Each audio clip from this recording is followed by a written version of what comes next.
in Zim, I am really excited to have a name that is synonymous with Kingdom Bank, Kingdom Securities, with business, with motivation and success. Dr. Chanakira, welcome. Thank you very much, Mucha, for having me on your show, and greetings to Zimbabwe. I wondered what advice or guidance you would give to business people who at the moment are locked in, not able to do anything, are non-productive because they're restricted, be it by access to technology that might be required, or just the infrastructure that keeps their business ticking along. What would your advice be to that population? Well, clearly, it's a new norm.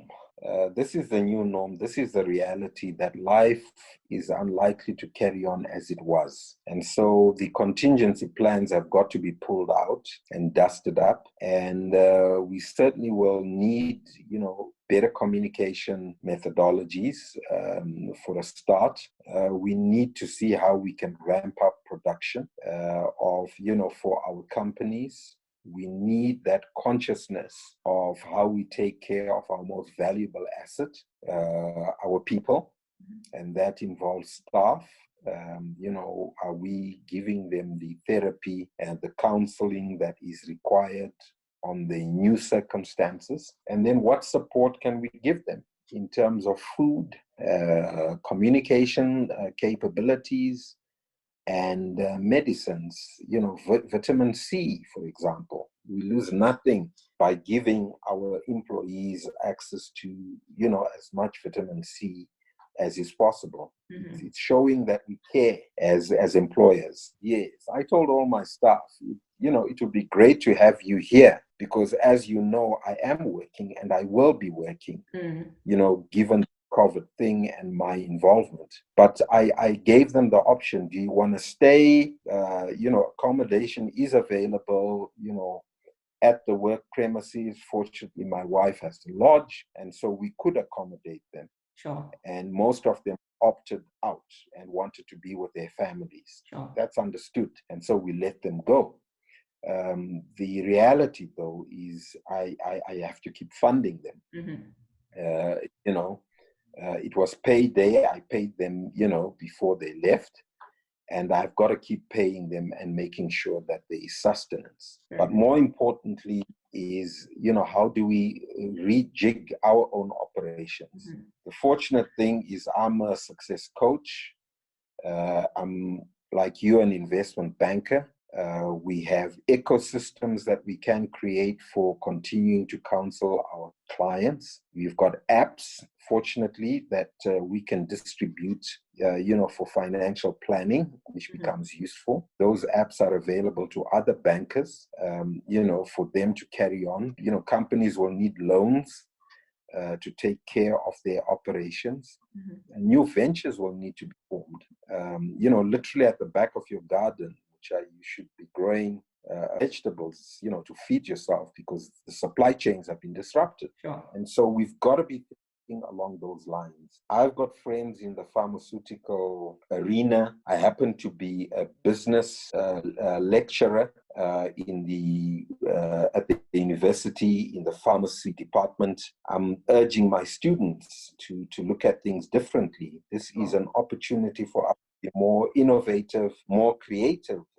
As I lecture students who are studying masters and postgrad programs in the pharmacy industry. So it's an opportunity, and sanitizers would be a good business to get into at the moment. Wouldn't you agree? Absolutely. Sure. Absolutely. Sure. And so I am, it gets my adrenaline going. A crisis means opportunity to some of us. Exactly. In the sense that those who are entrepreneurs should rise up to the challenge. And, I'm always quite keen to ensure that there is an ethical element to taking advantage of that opportunity. So for budding business people or someone who's sitting at home with all the time in the world now because they're not needing to commute to work or leave their house for very much, what would be your top tips for just remaining focused, coming up with a vision that's sustainable, and actually implementing it? Well, for a start, during the lockdown period, I think it offers us a great opportunity to reflect on the new world order as it is. And we've got to be asking fundamentally, who are we? What are our passions? And then we've got 21 days to come up with business plans. that are sound, and we can kick the tires, you know, in terms of checking whether those are sound plans. There are some industries that are going to die. It's inevitable. And there are new ones that are going to come alive. So you've got to reposition yourself. If you were an employee, you might lose your job in the process. You've got to be asking yourself the tough questions of, how am I going to weather the storm? You know, and so we got to have our thinking caps on. We got to conference. We got to find mentors. We got to find and learn new skills. This whole conferencing and video conferencing these are all new skills that we've had to learn.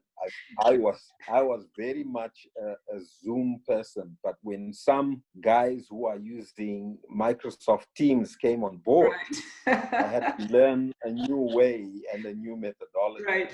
So I'm normally a Skype guy. You know, I thought Skype was it and so forth. But your mind and your skills levels are tested. Yes. You know, with regard to what you should be doing. Sure. And I end up, you know, being made chairman of the Solidarity Trust. Mucha, if you ask me, what do I know about medicine and running a hospital? Right. And guess what? I'm reading up. I mean, I'm a banker, so I know I've got to read as much as I can and learn fast. And that learning curve has been steep, but I am comfortably sitting, you know, on the boards of the various hospitals, sure. Temporarily, and, you know, adding value, because they oh, well, we didn't think about that when sure. I think I'm asking a stupid question. Sure. And, you know, it's all, and it's collaboration. And, you know, our skills from the finance industry become very relevant for people who are ordinarily professional medical people. Sure. So I can add value. No, and, you know, I think you've been consistent with your personality. All we've ever known about you is this rise to seniority, if it's you in the banking industry, going from being an employee to being an employer, and everything else that you've done since then. So thank you for being consistent and for giving people something to aspire towards. Thank you ever so much again for your time, and God bless you. Stay safe, and please keep on doing what you're doing. You too, Mucha. Thank you. Take care. Bye-bye.